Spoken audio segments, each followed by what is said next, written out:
दिल्लीतील स्फोटानंतर राज्यातील एटीएस ऍक्शन मोडवर आलेला आहे।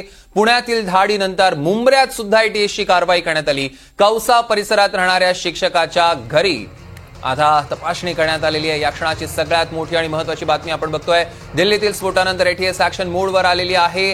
राज्यात आता सगळीकडे एटीएस ऍक्शन मोडवर। पुण्यात धाड टाकल्यानंतर मुंबऱ्यात सुद्धा एटीएसने ही कारवाई केली आहे। कौसा परिसरात राहणाऱ्या शिक्षकाच्या घरी धाड टाकण्यात आली आहे। रिजवान शेख आपले प्रतिनिधी आपल्यासोबत जोडले गेले। रिजवान, काय अधिकचे अपडेट्स आहेत?